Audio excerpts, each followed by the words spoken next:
प्यारा प्यार का मार्ग हमारा, ज्ञान हमारा लक्ष्य है। चलो एक साथ चलेंगे हम, वसुधैव कुटुंबकम। हे वसुदेव वसुदेव वसुधैव कुटुंबकम। एक ही ईश्वर एक ही ज्ञान, वसुधैव कुटुंबकम। इस पल में हमें जीना है, हंसना और मुस्कुराना है, सबको गले लगाना है। वसुधैव कुटुंबकम। जीवन नवरस से गठित है, उसमें सभी तरह का रस है। कोई एक रस की कमी हो तो जीवन पूर्ण नहीं है। जीवन में हास्य चाहिए, वीर्य रस चाहिए, क्रोध भी चाहिए। सभी तरह के रस जब जीवन में होता है तब जीवन पूर्ण होता है। और आपने देखा भारत की विशेषता यही है, ये नवरस के सम्मिलन से नृत्य बनता है। आधुनिक नृत्य में ऐसा नहीं है बात। भारतीय नृत्य परंपरा में आप देखा आपने 28 और 29 प्रांतियों से, अभी ये तो एक छोटा सा सैंपल ही मिला हमें। आप एक एक भारत के एक एक जिले में देखोगे, वहां कुछ अपना अद्भुत अनूठी चीज वहां हमको देखने को मिलती है। ऐसे महान भारत की जो संस्कृति है, इसकी रक्षा हमें करनी है। ऐसे कलाओं को प्रोत्साहन देनी है, ताकि नहीं तो ये सब लुप्त होती जा रही है आज दुनिया में। तो मैं कहूंगा आप सबको कि आप भारतीय नृत्य परंपरा को, संगीत परंपरा को रखने की, जीवित रखने की पूरी तरह से कोशिश करिएगा। प्रयत्न करोगे सब लोग? हाथ उठाइए, देखिए। हाँ, ये बात हुई। फिर दूसरी बात, जीवन में हमें क्या चाहिए? ये प्रश्न कभी कभी हमको पूछना चाहिए। तो उत्तर तो सबके पास यही होगा कि हमें सुख शांति दोनों चाहिए। शांति, सुख, समृद्धि, ये सब चाहिए। धन के पीछे क्यों भागते हैं लोग? ताकि उससे हमको लगता है इससे मैं सुख से रह पाऊंगा, शांति से रह पाऊंगा। मगर वह धन सुख शांति ना दे करके गले के फांसी बन जाए, फिर भी उसको पकड़ के रखना बेवकूफी है। जीवन का सत्य को हमें समझना आवश्यक है। यही मैं कहूंगा, जीवन एक कला है। हाँ, अच्छा, जीवन में हमें पूर्णता पाना हो तो आपको 5 दिन मुझे देना पड़ेगा। दोगे? 5 दिन आपको कुछ ना कुछ करना पड़ेगा। क्या करोगे? एक दिन तो आपको पागल खाने में बिताना पड़ेगा। मैं बताऊंगा क्यों।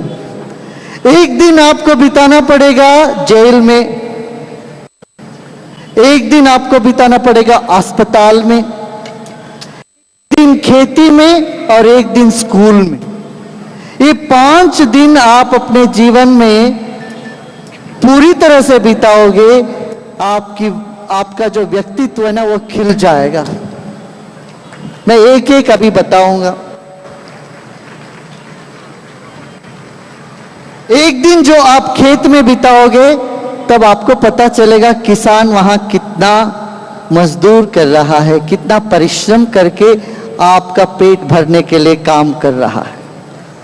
किसान के प्रति आपके दिल में आभारी प्रेम, स्नेह उदय हो जाएगा। यदि और प्रकृति की तरफ आपका स्नेह बढ़ेगा। आज पर्यावरण को हम इतना दूषित कर रहे हैं, इसका कोई अंत होना चाहिए, इसको बखान नहीं कर सकते, उतना हम पर्यावरण को दूषित कर रहे हैं। जल, थल, वायु, अग्नि, सब तरह से हम प्रदूषण फैला रहे हैं। एक दिन आप सुबह 6 बजे से शाम को 6 बजे तक, जितने पूना वासी यहाँ हैं, किसी गांव में चले जाओ, किसान के साथ लग जाओ, जब बीज बो रहा हो या फसल काट रहा हो, किसी भी मौसम, कोई बात फर्क नहीं, एक दिन आप किसान के साथ बिताओ, गांव में बिताओ, हॉर्टिकल्चरलिस्ट के साथ बिताओ, आपके जीवन में एक खूबी आ जाएगी, पर्यावरण के प्रति हम संवेदनशील हो जाएंगे। और एक दिन स्कूल में बिताना चाहिए, बच्चों के साथ बच्चे बन के रहो और बच्चों को सिखाने का अभी आप आधा दिन तो बच्चे बन के रहो, आधा दिन मास्टर बन के दिखाओ। आप किसी ना किसी के गुरु कभी जब तक आप नहीं बनोगे तब तक आपके जीवन में वो प्रेम नहीं होगा जिसको हम कहते हैं अनकंडीशनल, बेशर्त का प्रेम और स्नेह भाव, ममता, करुणा, ये नहीं जगेगी। इस देश में माता पिता और गुरु आचार्य हमने जीवन का आधार माना है, गुरु बिना गति नहीं हम कहते आए हैं। क्यों? वो गुरु बेशर्त प्रेम देता है, अपना कुछ नहीं रखते हैं, बस हमारे विद्यार्थी अच्छे पढ़ के अच्छे व्यक्ति बने, अच्छे रास्ते पे चले, ये दिल में भाव होता है, ऐसा ख्वाहिश होती है, इच्छा होती है हमारा शिष्य अच्छा बन के। हमारे ग्रंथों में कहा है शिष्यादिच्छेद पराजयम, हर गुरु का यही इच्छा होता है मेरे शिष्य मुझको हराए और कहीं से हार मुझे ना हो, मेरे शिष्य से मुझे हार हो। हर क्षेत्र में, चाहे इकोनॉमिक्स लीजिए, अर्थशास्त्र में, राजनीति में,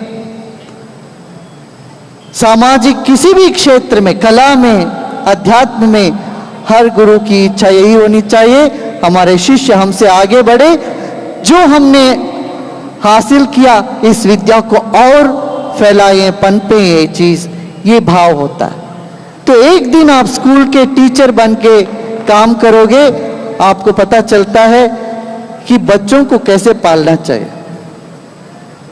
अक्सर हम बच्चों को स्कूल भेज देते हैं और टीचर जूझते रहते हैं बच्चों के साथ, है ना। घर में हमको काम हो तो हम कहते हैं बच्चों को ले जाके वो डे केयर होम में छोड़ दो, तो वहां टीचर तो संभालेंगे, घर में तो मुसीबत करते हैं बच्चे। बच्चों के जीवन में सुधार कैसे हम लाना है, ये ज्ञान आप एक दिन टीचर या शिक्षक बन के आप दिखाएंगे। और एक दिन पागल खाना मैंने बोला, ये बहुत जरूरी है। पागल खाना में जाओगे, लोग कुछ ना कुछ बोलते रहेंगे, आप उससे गुस्सा करोगे क्या? हाँ, मुस्कुराते बाहर आओ, तो बोले अरे पागल है, कुछ भी बोल रहा है। लोगों की आलोचना के प्रति आप इतना संवेदनशील हो जाते हो, कोई कुछ कह दे तो आपको दिल में लग जाता है, आप रोते रहते हो, क्रोध में आ जाते हो। मैं सच बोल रहा हूं, मैं सच्चाई के मार्ग में चल रहा हूं, फिर भी मेरे को कोई गाली देता है, ऐसा आपके मन में क्रोध, आक्रोश, ये सब होने लगता है। ये मिट जाएगा। आप जाके देखोगे दुनिया में ऐसे ही बहुत पागल है, सब जगह दुनिया ही एक पागल खाना है।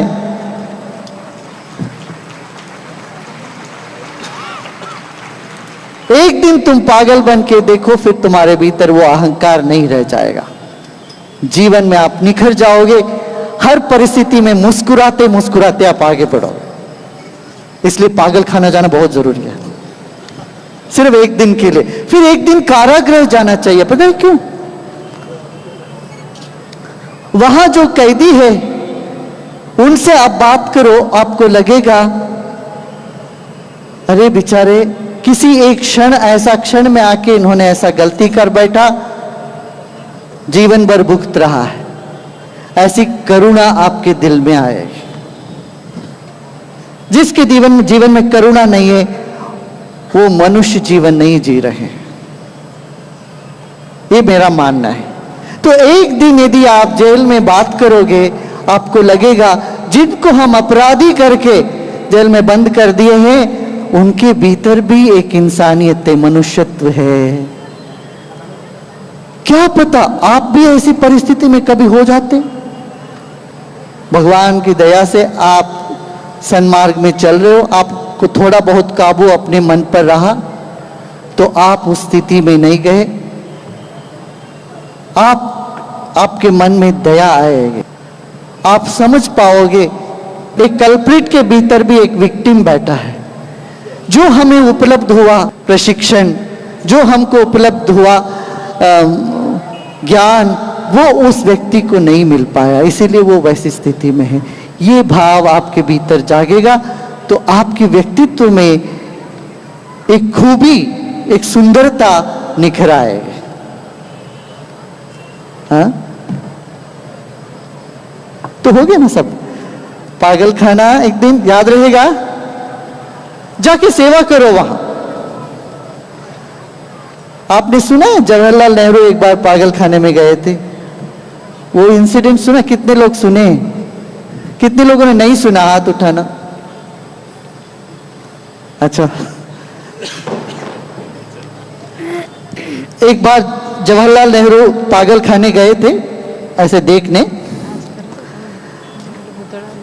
तो वहां एक पागल ने पूछा, रे भाई तुम्हारा क्या नाम है? नेहरू जी से पूछे। तो उन्होंने कहा मैं जवाहरलाल नेहरू हूं। वो पागल जोर से हंसने लगा। जोर से मत बोलना, मैं भी ऐसे बोल के यहां आ गया अंदर। आ जाओ, तुमको भी अंदर कर देंगे यार लोग। ये जानते नहीं मैं खुद जवाहरलाल नेहरू हूं।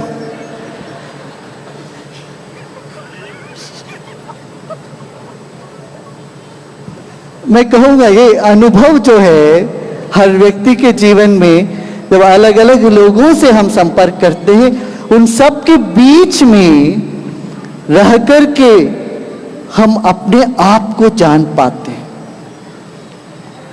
मैं कौन हूं? ये प्रश्न हमारे मन में उठना चाहिए। मैं कहां से आया हूं? मेरा स्रोत क्या है? मेरा उद्देश्य क्या है? ये दो प्रश्न हमारे मन में यदि जाग जाए, हमारे जीवन में से विकार सारे अपने आप दूर हो जाएंगे, शुद्ध हृदय हो जाएगा, एकदम दिल साफ हो जाएगा। दिल साफ होते ही हमारा कृत्य सब साफ होने लगे। क्या सुन रहे हो आप?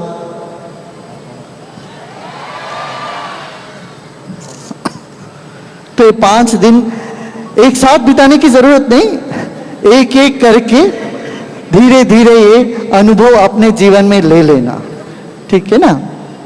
पर आज मैं एक और चीज बताना चाहता हूं। आज ही सुबह मैं किसानों के साथ था, हजारों किसान आए थे। उनको रसायन मुक्त खेती के बारे में हम लोग बात कर रहे थे। एक किसान अक्सर 1 एकड़ जमीन में सिर्फ 30-40, मुश्किल से 30,000 रुपए उसको कमाई होती थी। अब उसमें कुछ जब हम ऋषि कृषि में गए, रसायन मुक्त खेती करने लगे, तो उनकी जो आमदनी जो है ना 30-40 हजार से बढ़कर के 3-4 लाख बढ़ गया। आज एक रिफ्रेशिंग न्यूज ये मुझे मिला कि हमारे किसानों के बीच में कुछ ऐसे किसान आगे बढ़े जिन्होंने अपनी आमदनी को 10 गुना बढ़ाया। मैं आपको एक सीताफल दिखाऊंगा अभी। एक सीताफल मेरे को देखना। आपने कभी देखा सीताफल इतना बड़ा? भाई कैमरा में अच्छे से पास में से दिखाओ। बिना किसी केमिकल का, फर्टिलाइजर का कुछ भी नहीं डाला है, और ऋषि कृषि खेती करके ये देखो कितना बड़ा ऐसा सीताफल देखा क्या कहीं? मैंने तो नहीं देखा, पहली बार देख रहा हूं मैं। ये किसान जो सिर्फ 30,000 रुपया कमाता था, अब ये 1 साल के अंदर इसकी आमदनी 4 लाख हो गई।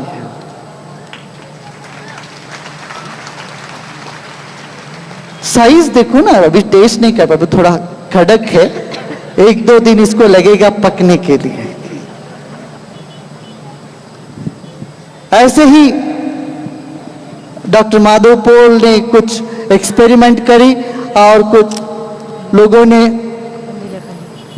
गन्ना उगाया, 5 गुना अधिक वेट वाला गन्ना, इतना अधिक फसल अच्छी हुई है। और जहां जहां पानी नहीं था, बहुत अकाल पड़ा हुआ, उस्मानाबाद डिस्ट्रिक्ट इस तरफ शोलापुर इस साइड में, जब वहां लोग सब मिलकर के सामूहिक ध्यान किए, मंत्रों का उच्चारण करते रहे, बारिश भी होने लगे। गीता में भगवान ने कहा है, यज्ञात् भवति पर्जन्य, पर्जन्याद् अन्न संभवा। ऐसा नहीं समझना ये ऐसी ही ऊपर ऊपर की क्या है। भगवान कृष्ण ने गीता में जो बात कही है, ये बिल्कुल सत्य है, आज भी सत्य है, वो प्रमाणिक सिद्ध होता है। अभी हम सब लोग बैठे हैं यहाँ, कीर्तन करेंगे, ध्यान करेंगे, ये यज्ञ हो जाता है। यज्ञ माने सिर्फ हवन करना ही यज्ञ नहीं है, ज्ञान यज्ञ भी है, ध्यान यज्ञ भी है, कीर्तन भी यज्ञ है। जब समूह में सब लोग बैठ के करते हैं, उसका असर बहुत पड़ता है।